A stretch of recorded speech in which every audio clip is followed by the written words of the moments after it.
তুর্কি সাইপ্রাসে এই মুহূর্তে পুলিশের চাপ কেমন এবং আপ দিবে কবে বা আপ দেওয়ার সম্ভাবনা কখন? হ্যালো গাইস, প্যারাকম চিল বেশি। এই মুহূর্তে তুর্কি সাইপ্রাসে অবৈধ বাঙালি প্রবাসীর সংখ্যা অনেক বেশি।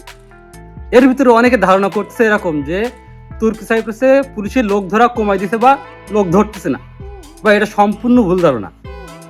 পুলিশও হয়তো বা আগের মতো অভিযান দিয়ে লোক ধরছে না, কিন্তু প্রতিনিয়ত রেগুলার কিন্তু লোক ধরতেছে। যে কোনো ধরনের অন্যায় অপরাধ, অবৈধ লোক যে দেশেরই হোক, এরা কিন্তু ধরতেছে। আর আপনারা যদি তুর্কি সাইপ্রাসে যে গণমাধ্যম বা নিউজ পেপারগুলো আছে এগুলো একটু ফলো করেন, তাহলে বুঝতে পারবেন লোক কিন্তু প্রতিদিন ধরা খাচ্ছে। যেহেতু বাঙালি ধরা খাচ্ছে কম, বাঙালি আগের থেকে অনেক সচেতন হয়ে গেছে, যার কারণে এরা ধরা খাচ্ছে কম। আর বাঙালি ধরা খাচ্ছে না, যার কারণে আমরা বাঙালিরা এই নিউজগুলো পাচ্ছি না, আমরা যে বাঙালিরা এই নিউজগুলো পাচ্ছি না, যার কারণে আমরা ভাবতেছি কি যে পুলিশ হয়তো লোক ধরতেছে না, বা আগের থেকে কিন্তু অনেক হয়তো বা কমাইতেছে না। ভাই, রেগুলারই লোক ধরছে, যেহেতু অনেকে সচেতন হয়ে গেছে, যার কারণে লোক ধরা পড়তেছে কম। আর আপ দেওয়ার সম্ভাবনা কতটুকু, তাই তো দেখেন তুর্কি সাইপ্রাসে কতগুলো লোক এন্ট্রি করছে এই কাল যাবত, বা কতগুলো ভিসা আছে সরকারের কাছে, কিন্তু সব পরিসংখ্যান আছে, একটা হিসাব আছে। তো সরকার লোক ধরতেছে, ধীরে ধীরে দেশে পাঠাচ্ছে।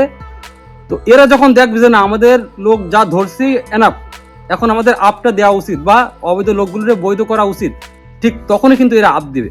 তো এটা দ্রুত হইতে পারে, আরো 2 মাস বেশিও হইতে পারে, ঠিক আছে? তো আপ দেওয়ার কোনো নির্দিষ্ট কোনো ডেটা কোনো পাওয়া যায়নি সরকার থেকে, বা সরকারি কোনো ওয়েবসাইটে এরকম কোনো নোটিশ পাওয়া যায়নি।